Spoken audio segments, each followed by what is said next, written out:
మాజీ మంత్రి హరీష్ రావు మాట్లాడుతున్నారు. ఇప్పుడు లైవ్ చూద్దాం. గోదావరి జలాలను తరలించే ప్రయత్నం ఇటు ఆంధ్రప్రదేశ్ చేస్తుందని, తుంగభద్ర నదీ జలాలను కర్ణాటక ఆంధ్రప్రదేశ్లు కొత్త ప్రాజెక్టులు కట్టి నీళ్లు తరలించకపోయే ప్రయత్నం పతాక శీర్షికన వార్తలు వస్తున్నా ఈ రాష్ట్ర ప్రభుత్వానికి చీమ గుట్టినట్టు కూడా లేదు. ఇవాళ గోదావరి బంకచెర్ల ప్రాజెక్టు మీరందరూ కూడా చూస్తూ ఉన్నారు. ఆంధ్రప్రదేశ్ ప్రభుత్వం ఇప్పటికే పోలవరం రైట్ మెయిన్ కెనాల్ను 3 అంతలు పెంచింది. వాస్తవానికి అది సిడబ్ల్యూసి క్లియరెన్స్కు పోలవరం డిపిఆర్లో దానికి విరుద్ధం. కానీ 3 అంతలు పెంచుకొని 200 టీఎంసీలను మరి బంకచెర్ల ద్వారా పెన్నా బేసిన్కు రాయలసీమ ప్రాంతానికి తరలించే ప్రయత్నం చేస్తూ ఉంది. మీరు చూస్తే ఈ నీళ్ళు ఏంటంటే ముందు వాళ్ళు గోదావరి నది నుంచి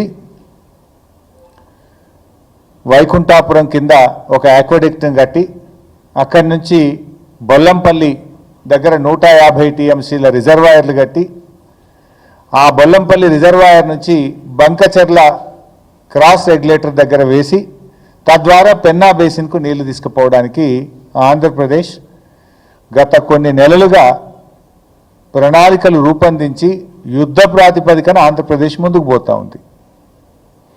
అదే గోదావరి బేసిన్లో మనకు హక్కుగా రావాల్సినటువంటివి, ఎందుకంటే ఉమ్మడి ఆంధ్రప్రదేశ్లోనే అప్పటి ప్రభుత్వం తెలంగాణకు 968 టీఎంసీలను గోదావరి జలాల్లో కేటాయించారు.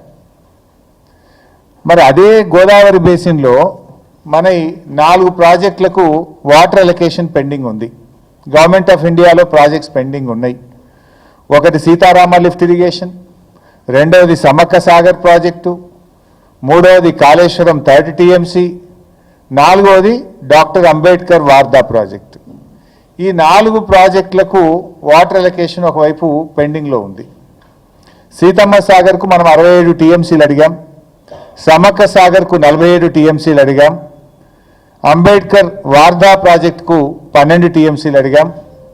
కోర్స్ ఈ అడిషనల్ 3rd టీఎంసీ కాళేశ్వరంది వాటర్ అలొకేషన్ లేదు, కానీ క్లియరెన్స్ పెండింగ్ ఉంది. ఈ 4 ప్రాజెక్టులు మన అక్కడ పెండింగ్లోనే పెట్టిండ్రు. మన ప్రభుత్వం నిద్రపోతూ ఉంది. మనకు హక్కుగా రావాల్సిన సీతమ్మ సాగర్ 67 టీఎంసీలు, కానీ ఈవెన్ సీతమ్మ సాగర్లో కూడా అప్పుడు మా బీఆర్ఎస్ ప్రభుత్వం ఉన్నప్పుడే అన్ని క్లియరెన్సులు తెచ్చినాం. చివరి క్లియరెన్స్ పెండింగ్ ఉంది, టీఏసీ చివరి క్లియరెన్స్.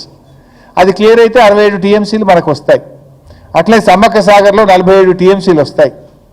అదేవిధంగా వార్దాలో 12 టీఎంసీలు. దీని గురించి ఒకవైపు పర్సూ చేయడం లేదు. ఈ ప్రాజెక్టులకు అనుమతి సాధించడంలో రాష్ట్ర ప్రభుత్వం 13 నెలల కాలంలో విఫలమవుతా ఉంది. ఇంకొక వైపు ఆంధ్రప్రదేశ్ ఏమో 200 టీఎంసీలు గోదావరి నీళ్లను పెన్నా బేసిన్కు తీసుకుపోవడానికి యుద్ధ ప్రాతిపదికన ఆగమేఘాల మీద ఆంధ్రప్రదేశ్ కదులుతుంటే ఈ రాష్ట్ర ప్రభుత్వంలో కనీస చలనం లేదు.